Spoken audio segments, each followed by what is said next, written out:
bahas mengenai hukum Faraday. Di hukum Faraday, ini akan berkaitan sama elektrolisis, kontak, di mana di sini ada hukum Faraday 2, nanti berkaitan sama perhitungannya, perhitungan massa, arus listrik, dan lain-lain.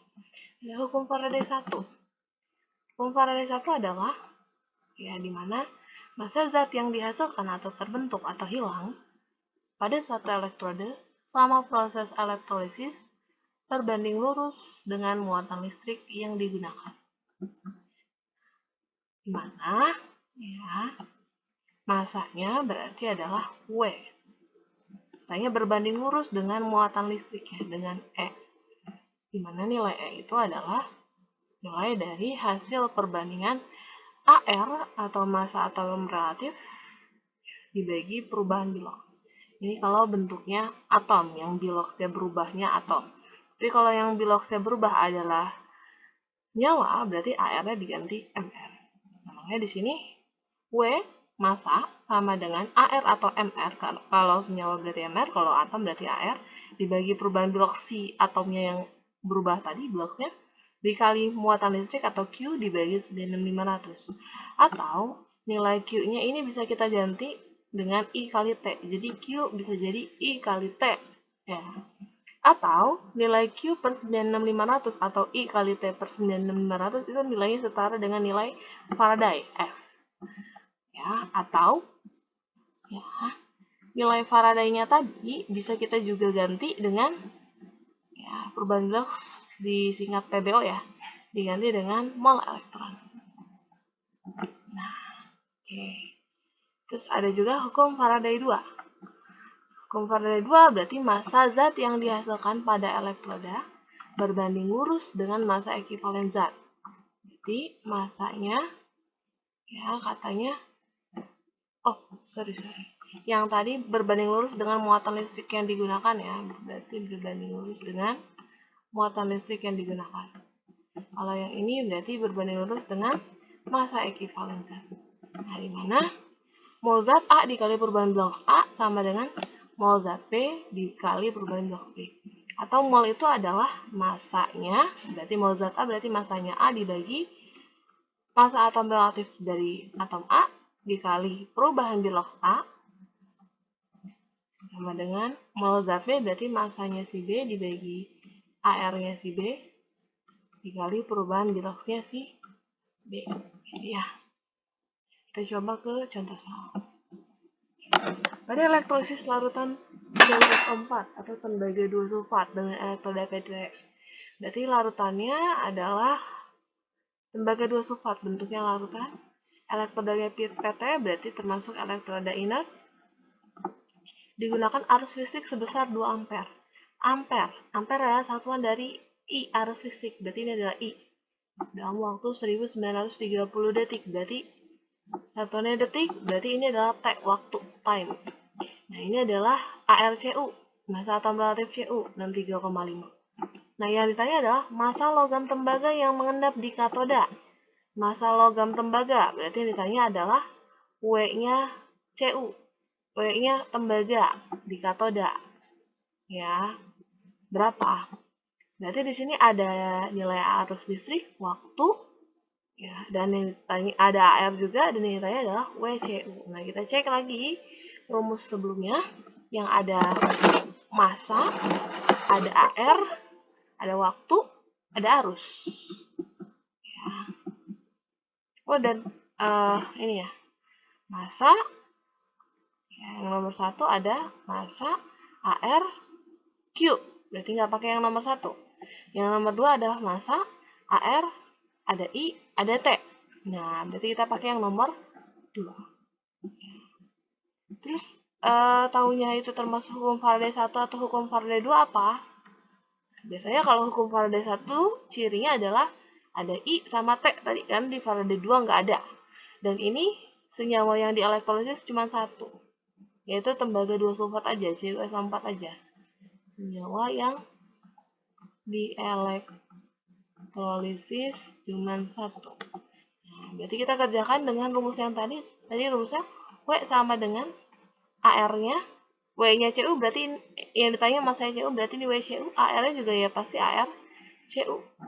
Per perubahan biloxnya si Cu dikali I kali T dibagi 96.500. Nah, AR-nya Cu tadi ada 63,5. Nah, perubahan bilox Cu-nya gimana? Ini dihafal ya. Diingat-ingat bahwa si CuSO4 ya, kalau di ionisasi si SO4-nya muatannya 2 min. Nah, maka karena SO4-nya 2 min, otomatis si Cu-nya supaya total biloxnya 0, Cu-nya 2 plus. Berarti muatan Cu-nya 2 plus. Maka si perubahan bilox si Cu adalah 2. Karena 2 plus. Dikali I-nya 2 ampere, T-nya 1930 dibagi 96.500. Nah, jadi 1930 ini nolnya habis, ya kita eliminasi. 193 tuh dikali 5 ya, hasilnya 965. Ya.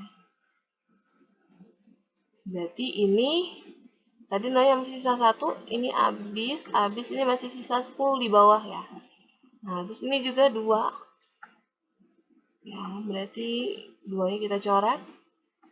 Nah, berarti yang di bagian atas sisa 63,5, di bagian bawah sisanya 10. Berarti 63,5 bagi 10 berarti 6,35 gram. Jadi jawabannya yang B. Oke. Lalu soal nomor 2, pada elektrolisis larutan Na2SO4 encer. Nah, berarti nggak ada senyawa lain ya selain Na2SO4 encer, selain natrium sulfat. Berarti ini senyawa yang dielektrolisis cuma 1. Jadi kita pakai Faraday 1.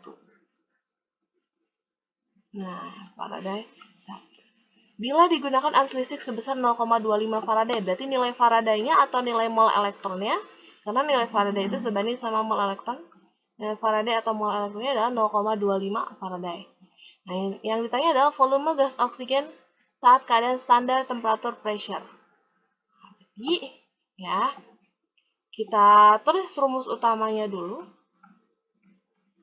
Di mana untuk menentukan volume oksigen saat keadaan STP, rumus volume saat STP itu adalah mol, karena volumenya oksigen, otomatis molnya oksigen, dikali 22,4. Jadi dari rumus utama ini, ya kita butuh nilai mol oksigennya untuk menentukan volume. Dapat dari mana nilai mol oksigennya? Dapat dari yang diketahui, yaitu ada larutan Na2SO4 dan mol elektronnya atau Faraday-nya. Ya. Nah, di mana di sini ada kita garis bawahi. Ya, pada elektrolisis larutan natrium sulfat encer di anoda terjadi oksidasi air. Ingat, kalau di anoda terjadi oksidasi air, berarti reaksi anodanya seperti apa? Reaksi oksidasi air itu berarti air dia akan melepas elektron, menghasilkan H+, dan akan memasukkan oksigen. Nah, di kanan oksigennya jumlahnya 2, berarti di kiri koefisiennya 2. Di kiri H-nya ada 2 kali 2, 4, berarti di kanan H+-nya 4. Biloxnya di kanan 4, supaya total biloxnya 0, berarti elektronnya 4. Min 4 tambah 4. Gitu. Berarti kita dari sini tahu bahwa ini ada persamaan reaksi di mana ada oksigennya. Kita butuh mol oksigen. Ya, ada koefisiennya di persamaan reaksi dan ada ada nilai Faraday atau nilai mol elektronnya. Berarti kalau nilai mol elektronnya di sini adalah 0,25 mol, nah berarti kita bisa mencari nilai mol oksigen ya. Dengan cara apa? Berarti mol oksigennya bisa kita cari dengan koefisiensi oksigennya dibagi koefisiensi elektronnya dikali mol elektronnya. Nah, koefisien oksigennya di sini nggak ada angkanya, dianggap 1. Koefisien elektronnya 4 dikali mol elektronnya 0,25. 0,25 itu seperempat ya. Jadi 0,25 kali seperempat berarti ya 1/16 mol. Nah, ini tadi berarti menentukan rumus reaksi anodanya langkah pertama, menentukan mol oksigen yang langkah kedua, dan langkah terakhir kita cari rumus utamanya. Ya, volume oksigennya berarti mol oksigennya 1/16 dikali 22,4 ya.